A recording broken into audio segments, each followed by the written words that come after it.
The opening scene features our protagonist, Michael Schofield, who is getting his body tattooed. Once done, he returns to his apartment and starts ripping all the evidence he researched about various people from Fox River. He also extracts a hard disk from his computer and throws it into a river, ensuring no traces are left behind. The next day, Michael goes to rob a bank with 2 guns, but as soon as the police arrive, he turns himself in without creating any issue. Following this, he's arrested and sent to the court where his old friend, Veronica Donovan, is serving as his attorney. Surprisingly, he disregards her advice and says that he's ready to go to prison. Veronica and the judge suggest that he reconsider his decision, to which he replies that he already has. As a result, he's sentenced to 5 years at Fox River State Penitentiary, a maximum security prison. Here, we learn that Michael staged this botched robbery to save his brother Lincoln Burrows. Turns out, Lincoln has been incarcerated in the same prison for murdering the brother of the vice president, but Michael believes that he's innocent. Upon entering Fox River, Michael is approached by Captain Brad Bellick, an arrogant officer. He is then sent to his cell, where he befriends his cellmate Fernando Sucre. The following morning, the prisoners are let out into the prison yard, and Fernando gives Michael a brief tour. While wandering around, Michael takes note of the people, as well as territories around him. He then asks about his brother's whereabouts, to which Fernando points to an isolated area where he's confined. According to Fernando, the only way to get to his brother is to join penal labor operated by a mob boss, John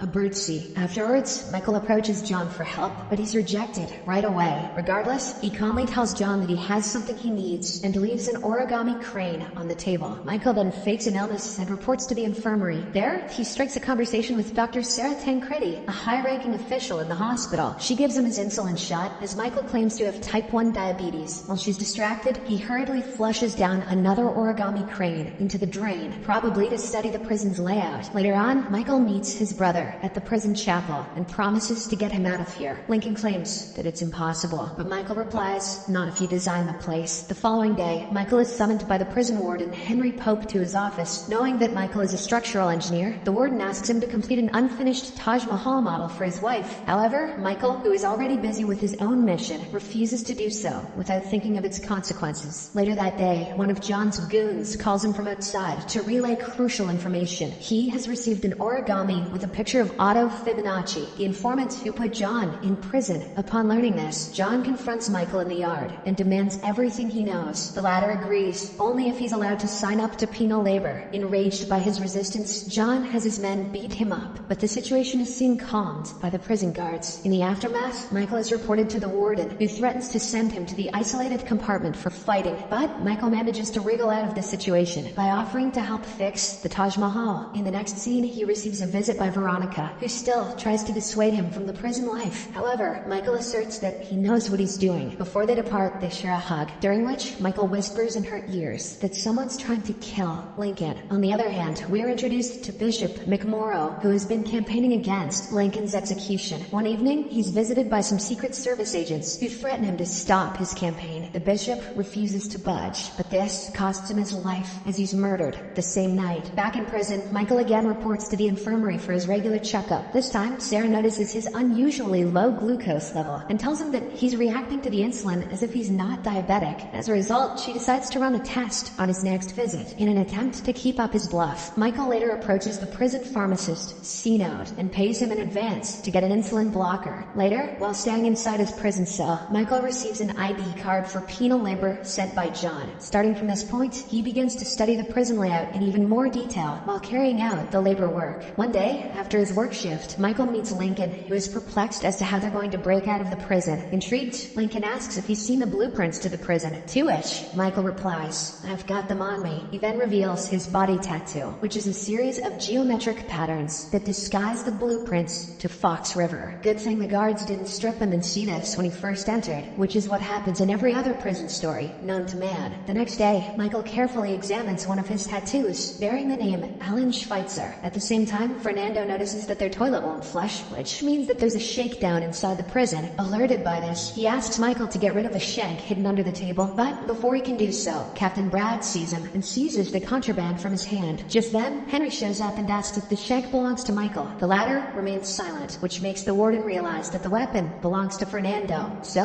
Henry sends Fernando to solitary confinement, after which he orders the captain to call off the search. Sometime later, in the chapel, Michael talks to his brother, who inquires about the update in their escape plan. Michael then explains that the infirmary infirmary is the weakest spot in the prison's security chain, and as long as Sarah believes he's diabetic, they have enough time to work on their plan. After a brief conversation, Michael heads to the yard, where he starts looking through the benches to find a loose bolt. As soon as he locates one, he sits down and begins to loosen the bolt. Shortly after, he's approached by a notorious inmate, Teabag, who claims that the benches belong to him. He doesn't want Michael on the bleachers unless he will join in the racist battle between the whites and blacks. Michael promptly declines, so he's hustled away before he can finish unscrewing the bolt. Outside the prison, Veronica is trying to delve deeper into Lincoln's case. She meets with a lawyer who once represented him and asks about the case. The lawyer asserts that Lincoln is guilty, as the murder weapon was found in his house. He also hands her a hard disk with CCTV footage showing Lincoln shooting down the president's brother in the parking lot. That's pretty hard evidence. In the meantime, Lincoln is in his cell, reminiscing the romantic moments he spent with Veronica, revealing that they were a couple. The next day, Michael goes back to the bench to unscrew the bolt again, only to be caught by Teabag. Believing that he was about to use it to attack him, the notorious guy takes the bolt from Michael and walks away. Since the bolt is crucial for his plan, Michael agrees to join him in the fight against the black inmates. Unfortunately, C-Note overhears their conversation and confronts him later. Believing that he's siding up with the whites, C-Note refuses to give him the insulin-blocking pills. When you were just a criminal, it was fine, but a racist criminal, get out of here. On the other hand, Lincoln receives a visit by Veronica, who is now convinced that he's a murderer. However, he maintains his innocence, claiming that he never pulled the trigger and that the guy was already dead in the car. He tries to explain that he has been framed, but Veronica remains skeptical and tells him not to let Michael suffer because of his deed. Elsewhere, Lincoln's lawyer, all right, is approached by the two Secret Service agents, Paul and Danny, who ask him why he made a fake CCTV footage. The lawyer admits that he did it to prove to Veronica that Lincoln is guilty. The agents then demand more information about Veronica, so the lawyer reveals everything he knows. Meanwhile, Veronica goes to visit the mother of Crab Simmons, who is believed to be the one who framed Lincoln. The mother, Letitia, then discloses how the Secret Service framed Lincoln using her son. Unbeknownst to them, Paul and Danny are watching them from a distance. Later, Paul calls the vice president to inform her about Veronica, who is trying to prove Lincoln's innocence. In response, she tells him to do whatever he needs to get her out of their way. Back in the prison, all the prisoners are instructed to emerge from their cells for a head count. During this, a prisoner steps out of line, causing a fight to break out between white and black inmates. Amidst the commotion, Michael decides to get the bolt back from Teabag's cellmate Jason, so he gets into a scuffle with him. When C-Note sees this, he sends some of his men to assist Michael. After a bit of struggle, Michael manages to grab the bolt from Jason, but not long after, the black inmates stab Jason several times and leave him to die in Michael's arms. When Teabag sees this, he thinks that Michael killed him, fueling him with anger. But before he can react, the guards throw a smoke bomb, forcing the prisoners to retreat back to their cells. But how can they see them? In the aftermath, the warden places the prisoners on a 48-hour lockdown as a punishment for their violence. Once he leaves, Michael starts to rub the screw against the floor until its end forms a hexagon-shaped makeshift key. Once done, he uses it to unscrew his cell's toilet from the wall. After lockdown, Michael finally receives the insulin blocker from C-Note, which he consumes before going for his regular checkup. This allows him to evade Sarah's suspicion, proving that he's diabetic. As he walks out of the infirmary, he's escorted by a guard to John, who demands Otto's whereabouts. When Michael refuses to answer, John cuts 2 of his toes to make him talk. Fortunately, before he can cause more damage, a guard walks in and sends the bad guys away. Michael is then rushed to the infirmary, where Sarah begins to tend to his wounds. After the treatment, she demands to know what happened, but neither Michael nor the prison guard disclose anything to her. Later on, when Lincoln finds out about this incident, he vows to make John pay for it. However, Michael forbids him from doing anything, reminding him that they need John for their escape. Furthermore, he also emphasizes the need to involve Fernando in their mission, because being his cellmate, it's impossible to dig the cell without his knowing. Later, Michael comes up with a plan to check Fernando's loyalty. During penal labor, he takes out his cell phone in front of him and hides it in a circuit box. On the other hand, Teabag approaches one of his fellow inmates, who works as a welder. He asks him for a knife that would inflict hours of suffering until death. Hiding from the camera, the inmate shows him a knife, which he claims will hook the intestines and then kill the person by infection. Impressed, Teabag takes it, intending to use it on Michael and avenge his cellmate's death. I'ma go stab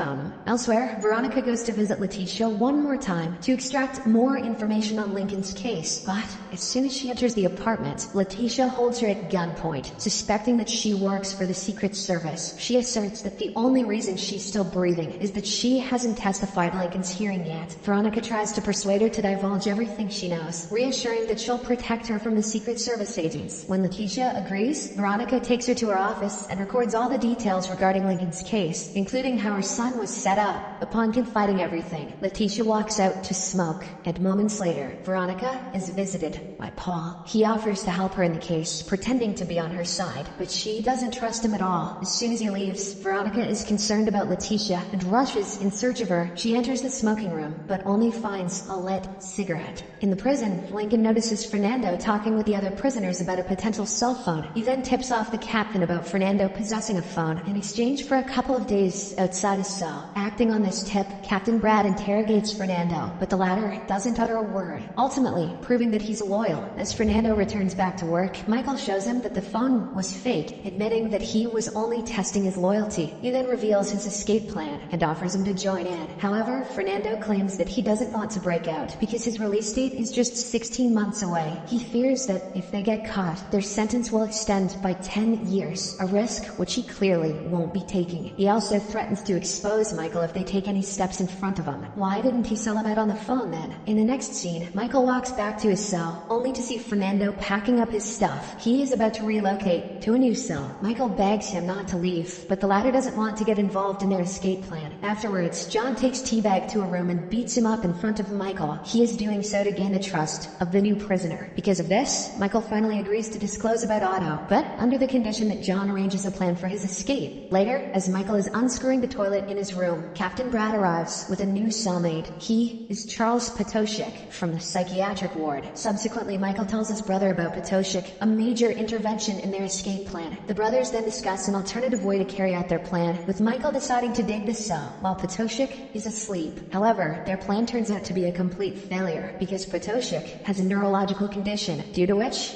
he doesn't sleep at all. On the other hand, Paul and Danny drive to an abandoned part of the woods and take out Letitia from their car trunk. Paul then instructs Danny to execute her, while he decides to keep watch. Heeding to his instruction, Danny takes her deeper into the forest and guns her down mercilessly.